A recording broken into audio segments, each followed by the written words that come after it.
Danny Cole wiped the grease from his hands and looked at the work order on his tablet. And his stomach turned cold when he read the location because it said, Detention Block 7, Cell 17. And nobody wanted to go down there. The space station Orion 6 was old and falling apart. And Danny spent most of his days fixing broken pipes and faulty wires. But this assignment was different because this was the prison section where they kept the most dangerous creatures in the galaxy. Commander Lisa Morgan sat behind her desk with her arms crossed. And she looked at Danny with eyes that showed no emotion as she explained the situation. The climate control system in Cell 17 is broken, she said. And the prisoner inside needs specific temperatures to survive.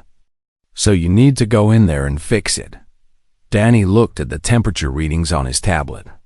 And they were all wrong because the room was supposed to be warm and humid. But instead, the numbers kept jumping up and down like a broken heart monitor. What kind of prisoner needs those conditions? Danny asked. Even though part of him already knew the answer and did not want to hear it. A Dracorian. The commander replied. Danny felt his blood run cold because everyone knew about the Dracorians. And they were the most terrifying species in the known galaxy. And they looked like the dragons from old Earth stories with huge wings and sharp claws and scales that could stop a bullet. And they could breathe fire hot enough to melt steel. The war between humans and Dracorians had been going on for 10 years. And Danny had lost his father in the first attack when a Dracorian ship destroyed the colony where his family lived. And he had spent his whole life hating these creatures and fearing them. You want me to go into a cell with one of those things, Danny said. And his voice cracked a little even though he tried to sound brave. The prisoner is sedated and restrained, Commander Morgan said. And there will be guards outside the door the whole time. So all you have to do is go in and fix the heating system and get out. And it should take about 30 minutes. Danny wanted to say no. But he knew that was not an option because mechanics on a space station did not get to choose their assignments. And if he refused, then he would lose his job and be sent back to Earth with nothing. Grabbed his toolkit and walked out of the commander's office without saying another word. And his footsteps echoed in the empty corridor as he made his way down to the detention level. The deeper he went into the station, the colder and darker everything became. And armed guards stood at every checkpoint with their weapons ready. And they all looked at Danny with expressions that said they were glad they did not have to go where he was going by the time he reached Cell 17. Danny had passed through 6 security doors and 3 scanning machines. And his heart was beating so hard that he could hear it in his ears. 2 guards stood outside the cell. And one of them was a young woman named Corporal Tina Hayes, who Danny had seen around the station before. She's unconscious, Tina said. But be careful in there because these lizards are tricky and you never know what they might do. Danny nodded and pressed his hand against the panel next to the door. And there was a hissing sound as the heavy metal barrier slid open. And a wave of hot, wet air hit him in the face like a slap. Stepped inside, and the door closed behind him with a loud clang that made him jump. And for a moment, he just stood there in the darkness trying to let his eyes adjust to the dim orange light. The cell was bigger than he expected. Maybe 10 meters wide in each direction, with walls made of thick metal designed to withstand plasma blasts. And there were no windows and no furniture except for a single drain in the middle of the floor. And there in the center of the room lay the Dracorian, which was huge, easily 4 meters long from the tip of her nose to the end of her tail. And her scales were the color of copper and bronze, and they seemed to shimmer even in the low light. And her wings were folded against her body like a bat, sleeping in a cave. Heavy metal bands held her legs and arms in place. And a mask covered her face, pumping sedative gas into her lungs with a soft, rhythmic sound. Danny stood frozen for a long moment, just staring at her, watching the slow rise and fall of her chest to make sure she was really asleep. And then he forced himself to move toward the climate control panel on the far wall.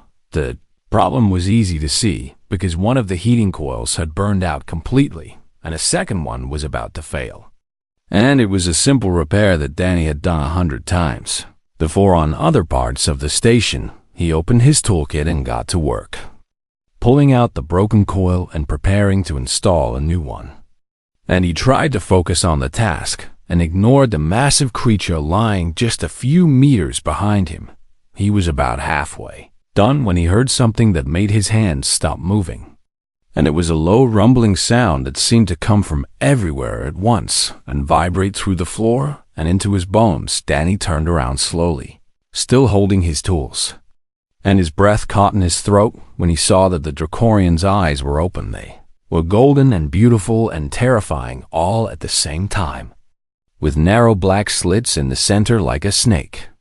And they were looking directly at him with an intelligence that made him feel very small and very fragile. The rumbling sound continued, and Danny realized it was coming from her throat like a growl or maybe a purr. And he did not know which one was worse. "Easy," he whispered, holding up his empty hands to show he was not a threat. "I am just here to fix the heater, and then I will leave." The rumbling stopped, and the Dracorian tilted her head to one side like a curious dog. And then she did something that shocked Danny more than anything else that had happened that day. She spoke. "You are the first human to enter this cell in 3 days," she said.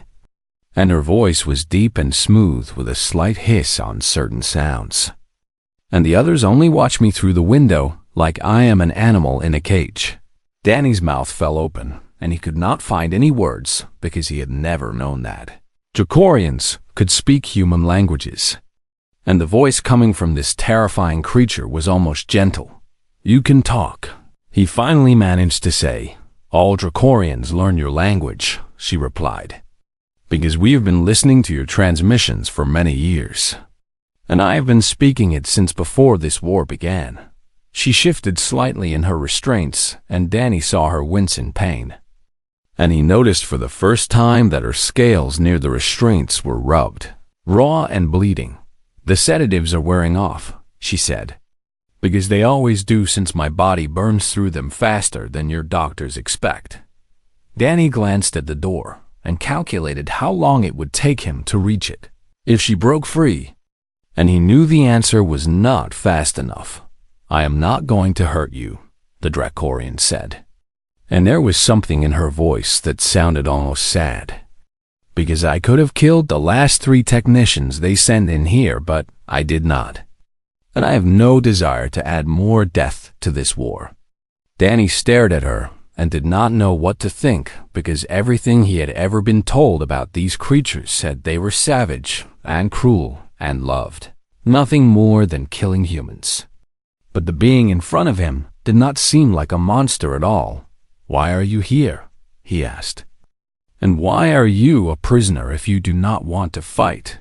The Dracorian let out a sound that might have been a laugh, but it was hollow and tired.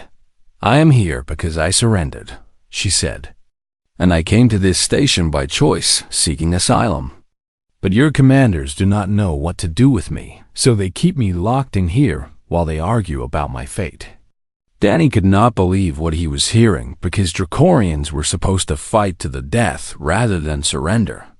And the idea that one would willingly give herself up to the enemy went against everything he thought he knew. "Why would you surrender?" he asked. The Dracorian's golden eyes softened, and Danny saw something in them that he never expected to see in an alien predator. And it looked like fear and hope and desperate love all mixed together. "Because I am carrying eggs," she said quietly, "and I will do anything to keep my children safe."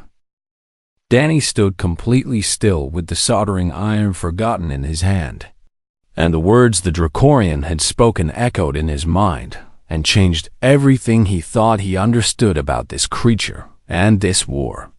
"Eggs," he repeated, and his voice came out as barely more than a whisper. "3 of them," she confirmed, and her voice was soft and full of emotion that Danny had never expected to hear from an alien. "And they will hatch in less than 1 month if everything goes well. Danny set down his tools and took a careful step closer to her. And now that he knew what to look for, he could see the slight roundness in her midsection, hidden beneath the sin beneath. Armored scales, but definitely there. I fled my homeworld to give them a chance at life, the Dracorian continued. Because I wanted them to grow up away from the war and away from the military. That would have taken them from me the moment they hatched. Danny listened with growing horror as she explained how the Dracorian military worked. And she told him that all hatchlings were taken from their mothers before they could even open their eyes. And they were raised as soldiers and trained to fight and sent to die on distant battlefields before they ever had a chance to live. I watched it happen to my first clutch, she said, and her voice broke slightly on the words. And I held them for only a few hours before the soldiers came and took them away, and I never saw them again. And I will not let that happen to these children. So you came here, Danny said slowly as understanding dawned on him. And you surrendered to the enemy because you thought we might help you. I came here because humans are the only species in this part of the galaxy that seems to value individual life, she replied. And I have studied your culture and your history for many years. And I know you are capable of terrible cruelty, but also great kindness. And I am gambling that you will show kindness to me and my children. Danny did not know what to say because his entire life he had been told that Dracorians were monsters who started this war for no reason except that they enjoyed killing. And he had believed it because believing it was easier than thinking about the enemy as real people with families and hopes and fears. But the creature in front of him was not a monster. And she was a mother who was scared and desperate and willing to throw herself on the mercy of her enemies, just to give her unborn children a chance at life. What is your name? Danny asked. Because suddenly it seemed important to know. She looked surprised by the question, as if no one had bothered to ask her that since she arrived. Calith, she said. And what is your name? Danny Cole. Danny Cole. She repeated slowly like she was tasting the sounds. That is a strange name, but I like the way it sounds. Danny found himself smiling even though nothing about this situation should have been funny. And he turned back to the climate control panel and started working again. But his mind was far away thinking about what Calith had told him, thought about his own family and his mother who had raised him alone after his father died. And he thought about his little sister back on Earth, who he had not seen in 3 years because travel between planets was restricted during wartime. And he thought about what it would feel like to have your children taken away from you before you even got to know them. The temperature problems, Danny said as he worked on replacing the broken coil. They are dangerous for you and the eggs, right? Yes, Calith admitted.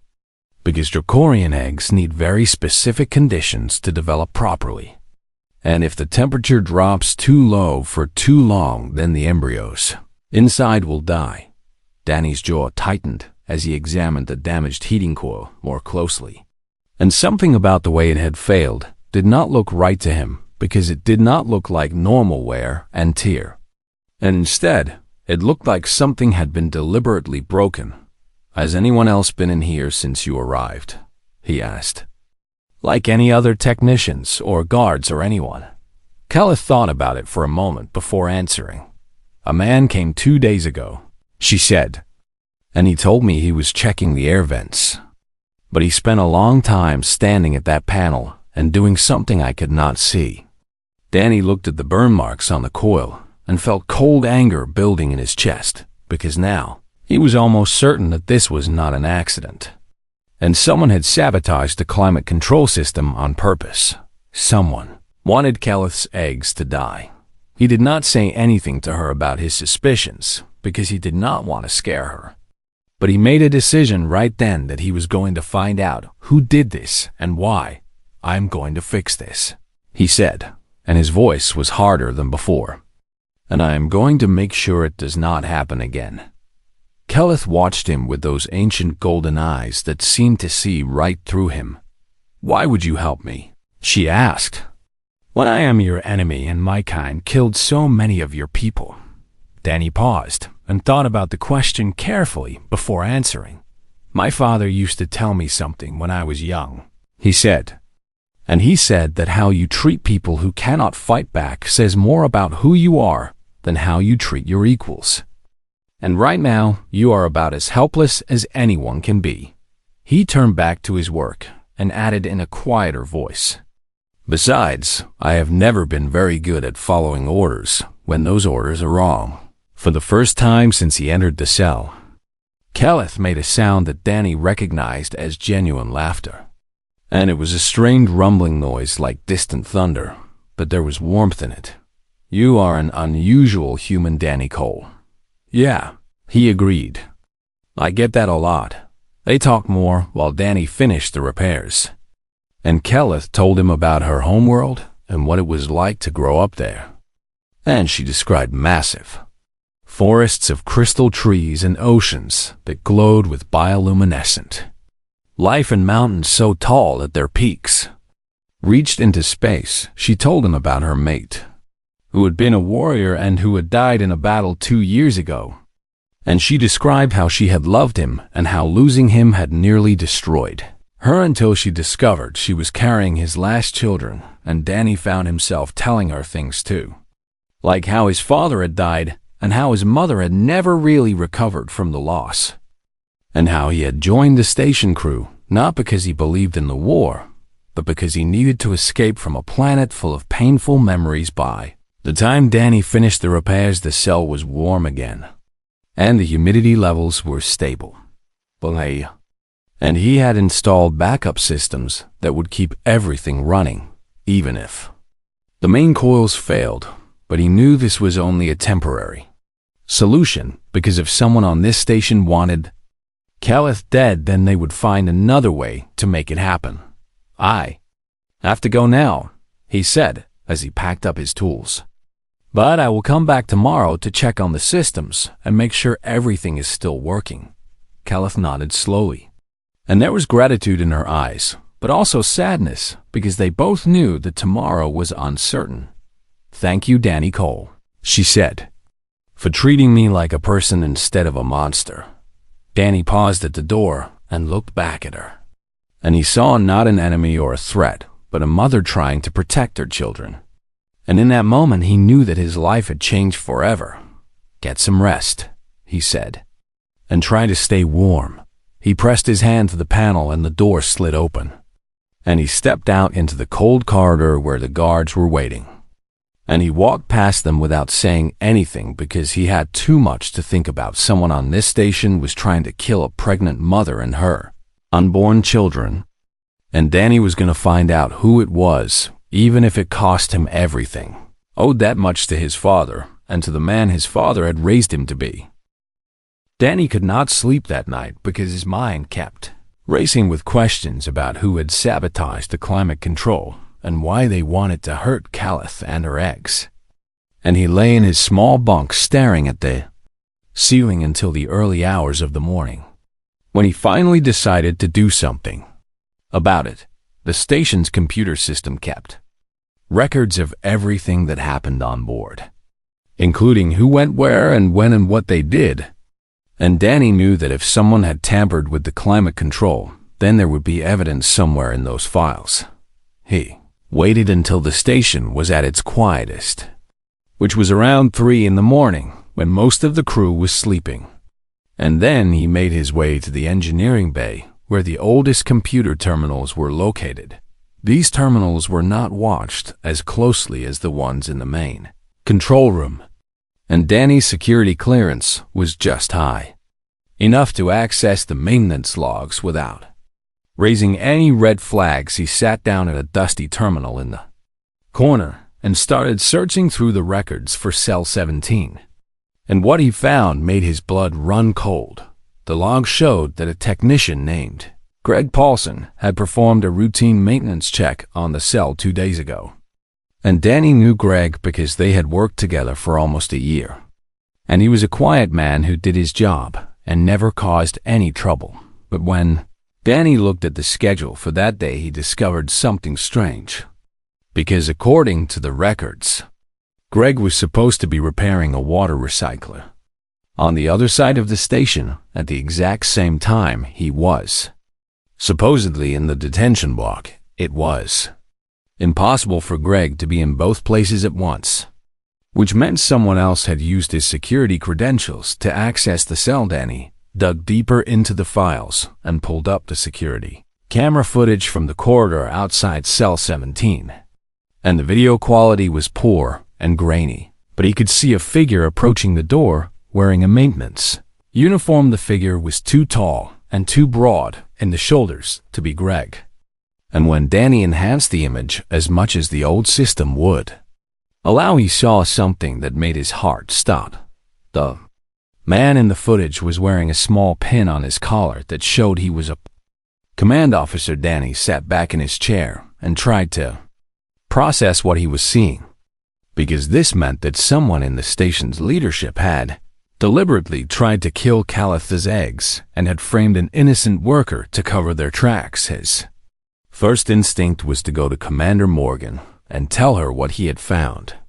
But something made him hesitate, because she was the one who had assigned him to fix the climate control in the first place. And she had known about Calith's pregnancy and the temperature problems. It's possible that the commander herself was involved in this conspiracy. Danny did not know who he could trust anymore, because the only person on this entire station who had been completely honest with him was a prisoner, an enemy, a creature that everyone said should be his mortal foe. He copied the evidence onto a small data chip and slipped it into his pocket. And then he erased his search history from the terminal and walked out of the engineering bay with his mind made up. The next morning, Danny went back to the detention block with his toolkit and a bag of extra supplies. And the guards outside cell 17 looked at him with suspicion, but let him pass when he said he needed to check on the repair. Calith was awake when he entered, and her golden eyes lit up with something that looked like relief when she saw him. "You came back," she said. "And I was not sure you would. I told you I would," Danny replied. And then he lowered his voice and moved closer to her. "And I found something you need to know about." He told her everything he had discovered about the fake maintenance log and the security footage and the command pin on the saboteur's collar. And Calith listened without interrupting until he was finished. "I suspected as much," she said when he was done, "because I knew there were people on this station who would rather see me dead than allow me to live. And they see my children as future enemies who must be destroyed before they can become a threat. That is insane," Danny said. "Is it?" Calith replied. And she tilted her head in that curious way that reminded him of a bird. "Because your species has a long history of destroying what it fears. And it is one of the things you share with my own kind." Danny could not argue with that, because he knew his history. And he knew about all the terrible things humans had done to each other throughout the centuries. And he understood that if people could commit such horrors against their own kind, then they would have no problem doing the same to an alien race. "What do we do?" he asked. Dilith was quiet for a long moment, and Danny could see her thinking carefully about her answer. "There is a shuttle bay on the lower levels of this station," she said finally. "And it is used for cargo shipments and is mostly automated with only a few workers during the night shift." Danny nodded because he knew the place she was talking about. A small bay called Section 7 that handled supplies coming in from other stations. "If I could reach that bay," Calith continued, "then I could take one of the cargo shuttles and leave this system. And there's a place 3 days from here that is outside both human and Dracorian territory. A neutral zone where refugees from both sides of the war have built small colonies." She looked at Danny with hope and desperation in her eyes. "My children could be born there," she said. "And they could grow up free from this war and free from the hatred that has consumed both our peoples." Danny understood what she was asking him to do, and he felt the weight of the decision pressing down on his shoulders like a physical force. If he helped Calith escape, then he would be committing treason against his own kind, and he would lose his job and his freedom and possibly his life. And everything he had worked for would be gone, but if he did nothing, then 3 innocent children would die before they were ever born. And the mother who had risked everything to save them would be left to watch helplessly as her eggs grew cold. He thought about his father and the lessons he had tried to teach Danny before a draconian weapon ended his life. And he thought about what it really meant to be human, and whether being human was about biology or about the choices he made. "Okay," Danny said, finally. "I will help you escape. But we need a plan over the next 2 days." Danny used his maintenance access to map out everything they would need to know, including the patrol routes of the guards, and the schedules of the shift changes, and the best path from the detention block to Section 7. Keyleth told him about her own abilities and how long she could survive outside her temperature-controlled cell, and how far she could move before exhaustion set in. And they worked together to figure out the timing of every step. The hardest part was going to be the restraints, because they were controlled by a central security system that required high-level authorization to deactivate. And Danny could not hack them directly without setting off alarms all over the station, but he realized there was another way, because the restraints drew power from the same electrical grid as the climate control system. And if he overloaded the heating coils with enough energy, then the surge would fry the circuits in the restraints and give them a window of maybe 30 seconds before backup systems kicked. And it was risky, and if the timing was wrong by even a few seconds, then everything would fall apart. But it was the only option they had. They chose to make their move on the 3rd night during the shift change, when security coverage would be at its weakest. And Danny arrived at Cell 17 carrying his toolkit and a thermal blanket that would help keep Keyleth warm outside the cell. "Are you ready?" he asked at Keyleth. Flexed her claws and tested the restraints that held her down. "I have been ready since the moment I surrendered," she said, "because I'm tired of waiting for others to decide whether my children will live or die." Danny moved to the climate control panel and began the overload sequence. And the heating coils started to hum with building power until the air itself seemed to vibrate. "Now," he said. There was a flash of light and a shower of sparks, and the magnetic locks on the restraints released with a loud crack. And Keyleth pulled herself free for the first time in weeks. She stretched her wings, and they filled the cell from wall to wall.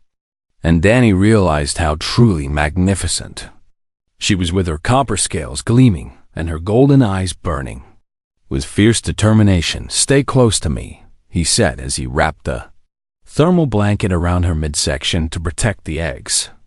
"And try not to hurt anyone unless you have to."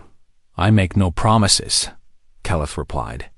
And Danny still could not tell if she was joking. They moved into the corridor, and the escape had begun. The corridors of the station were dark and quiet as Danny led Keyleth through the maze of passages towards Section 7. And every shadow seemed to hide a threat, and every sound made his heart jump into his throat. Keyleth moved surprisingly quietly for a creature her size, and her claws barely made any noise on the metal floor as she followed close behind Danny with her wings folded tight against her body. They passed through 2 security checkpoints without being seen, because Danny had memorized the patrol schedules and knew exactly when the guards would be looking the other way. And each time they slipped past unnoticed, he felt a small surge of hope that maybe this crazy plan would actually work. The station was cold compared to Keyleth's cell, and Danny could see her shivering beneath the thermal blanket as her body struggled to maintain its temperature. But she did not complain, and she did not slow down, because she knew that stopping meant death for her children. They were 1 level away from the shuttle bay when everything went wrong and alarms started blaring throughout the station. A loud wailing sound that echoed off the metal walls and seemed to come from everywhere at once. And a computerized voice announced that there had been a containment breach in the detention block. "They know," Danny said. And fear gripped his heart like a cold fist. "Then we run," Keyleth replied. They abandoned all attempts at stealth and sprinted down the corridor towards Section 7. And Keyleth's powerful legs carried her faster than Danny could have imagined while he struggled to keep up with his lungs burning from the effort. The door to the shuttle bay was just ahead, a heavy metal barrier with a control panel glowing beside it. And Danny slapped his hand against the scanner and prayed that his credentials had not been revoked, yet the door slid open. They burst into the shuttle bay, and Danny's heart sank when he saw two guards waiting for them with their weapons raised and pointed directly at Keyleth. And one of them was Corporal Tina Hayes, who Danny had spoken to outside the cell. "Do not move," Tina commanded. And her voice was steady, but Danny could see confusion in her eyes. "Danny, what the hell are you doing?" "Tina, please," Danny gasped as he tried to catch his breath. "You do not understand what is happening here. And someone sabotaged her cell and tried to kill her children. I have proof that it was someone in command." Tina's weapon wavered slightly, but she did not lower it. "That is impossible," she said, "because command would never authorize something like that. Check the maintenance logs for yourself," Danny pleaded. "And check the security footage from 2 days ago, because someone used fake credentials to access her cell and overload the heating coils. And they were wearing a command pin on their collar." The other guard, a young man named Tyler, who Danny did not know very well, kept his rifle aimed at Keyleth and showed no sign of lowering it. "Orders are orders," Tyler said. "And you need to step away from the prisoner right now." Keyleth's throat began to glow with building heat as plasma gathered in her flame glands. And Danny knew that if she released that fire, then people would die, and any chance of escape would be lost. He stepped in front of her and put himself between the dragon and the guards. "If you want to shoot her, then you will have to shoot me first," he said. And his voice did not shake, even though he was terrified. Tina stared at him for a long moment. And Danny could see the battle happening behind her eyes as she weighed her duty against her conscience. And he remembered all the times they had talked in the cafeteria about how wrong this war felt and how tired they were of all the death. Then she lowered her rifle. "Tyler, stand down," she said. The young guard looked at her like she had lost her mind. "Corporal, we cannot just let them go," he protested. "I said stand down," Tina repeated with steel in her voice. "Because I have heard the rumors too about what is really happening in that cell, and what some people on this station are willing to do in the name of winning this war." She met Danny's eyes, and he saw something there that looked like respect. "Go," she said, "and get her out of here. But you better be right about this, because if you are wrong, then we're all dead." Danny grabbed Keyleth and ran toward the nearest cargo shuttle, a beat-up old ship that had seen better days, but had working engines and enough fuel to reach the neutral zone. He was just starting to power up the systems when the bay doors exploded. Inward, with a deafening crash, Commander Lisa Morgan stood in the light, opening with a squad of armed soldiers behind her, and her face was twisted with cold fury as she surveyed the scene. "Mr. Cole," she said, in a voice that was terrifyingly calm, "step away from the prisoner, and we can discuss this like reasonable adults." Danny's hands flew across the shuttle controls as he tried to get the engines online faster. "There is nothing to discuss, Commander," he said without looking at her. "Because I know what you did, and I know you tried to murder her children." Morgan's expression flickered for just an instant, but that tiny reaction told Danny everything he needed to know. "You do not understand the situation," she said, "because those eggs represent 3 more Dracorian soldiers who will grow up to kill humans. and I am trying to protect our species from future threats by murdering babies," Danny shot back. "Because that is not protection, and that is just another war crime." The shuttle's engines roared to life, and the soldiers raised their weapons. But before they could fire, Calith unleashed a blast of plasma that was not aimed at them, but at the floor in front of them. The metal deck melted and buckled from the intense heat, creating a barrier of molten slag that forced the soldiers to jump back or be burned. And the delay gave Danny the seconds he needed. "Hold on," he shouted. The shuttle lurched forward and blasted through the bay doors into the cold vacuum of space. And Danny pushed the engines to maximum power as he pointed them toward the jump coordinates that would take them to the neutral zone. Alarms blared inside the shuttle, and warning lights flashed on the control panel. But the old ship held together as they accelerated away from the station. Through the rear display, Danny could see the station shrinking behind them, and he could see smaller ships launching from the docking bays in pursuit. But they were too slow, and the shuttle had too much of a head start. "The jump point is 2 minutes away," Danny said as he checked the navigation computer. "And once we make the jump, they will not be able to follow us." Calith moved to stand beside him, and her massive form filled the small cockpit, but somehow it did not feel cramped. And she looked out at the stars with an expression that Danny had never seen on her face before. It was hope. "You have given up everything to help me," she said quietly. "And you have abandoned your home and your people and your entire life for a creature you were raised to hate." Danny watched the jump countdown ticking down on his display and thought about everything he was leaving behind. His job and his friends and any chance of ever going home again. And he knew that he would probably be a wanted criminal for the rest of his life. But then he thought about the eggs Calith was carrying, and the 3 children who would never exist if he had made a different choice. And he knew in his heart that he had done the right thing. "My father used to say that being human is not about where you come from or what you look like," Danny said, "but about the choices you make when it matters most." The jump drive activated and the stars stretched into lines of light as the shuttle tore through space toward freedom. And Danny felt something shift inside him, like a weight being lifted from his shoulders. "I made my choice," he said, "and I can live with it." Behind them, the station disappeared into the distance.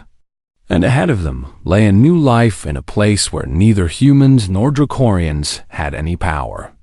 And for the first time since he was a child, Danny felt like he was exactly where he was supposed to be. Shuttle flew on through the stars, carrying a human mechanic and a pregnant dragon toward a future that neither of them could have imagined. The neutral zone was everything Calith had promised and more. A vast stretch of empty space far from the battlefields where neither humans nor Dracorians had any authority. And the stars here seemed brighter somehow, as if they were welcoming the 2 refugees. After 3 days of travel, the shuttle reached a small moon orbiting a massive purple gas giant. And on that moon was a settlement called Haven, where people from a dozen different species lived together in peace. The colonists asked no questions about where Danny and Calith came from or why they were running, because everyone in Haven had their own story of escape and loss. And they only wanted to know if the newcomers were willing to work hard and contribute to the community. Danny found a job in the settlement's maintenance department because every colony needed people who could fix broken machines. And his skills were valuable in a place where resources were scarce and nothing could be wasted. Calith surprised everyone by becoming a translator because she spoke not only human languages, but also several other alien tongues that she had learned during her years of studying the galaxy. And her ability to help different species communicate made her an important part of the community. They built a small home together on the edge of the settlement, a simple structure made of metal panels and recycled materials. But it was warm and safe, and it had a special room where the temperature could be carefully controlled for the eggs. 3 weeks after they arrived, the eggs began to hatch. Danny was there when it happened, because Calith had asked him to stay with her. And he sat beside her in the warm room and watched as the first cracks appeared in the copper-colored shells. The hatching took several hours, and Danny held his breath each time a tiny claw poked through the surface or a small piece of shell fell away. And he felt emotions he could not name welling up inside him as new life struggled to enter the world. The first hatchling emerged just after midnight. A small creature about the size of a house cat, with scales the same copper color as its mother and big golden eyes that blinked in confusion at the bright lights.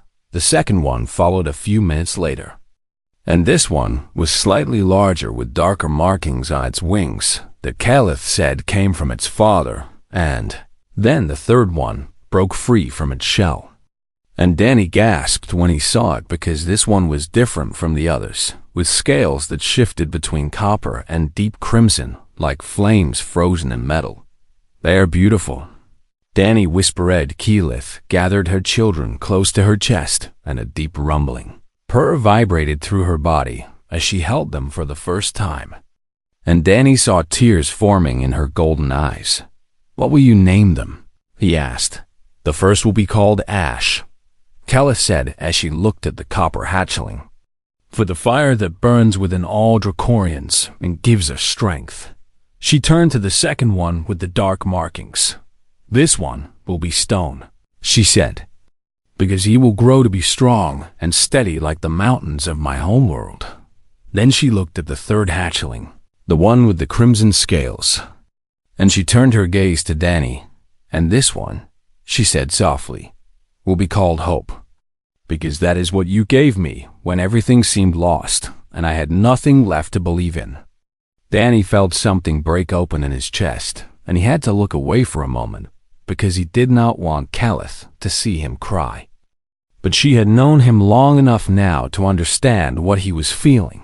"You are part of this family now, Danny Cole," she said, "whether you want to be or not, because you saved us all, and we will never forget that."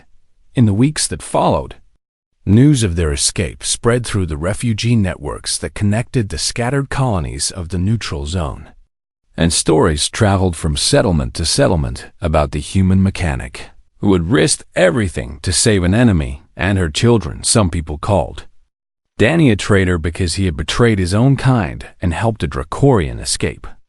And there were humans in Haven who refused to speak to him or acknowledge his presence, but others called him a hero because he had shown that it was possible to see past the hatred and fear that had driven the war for so long.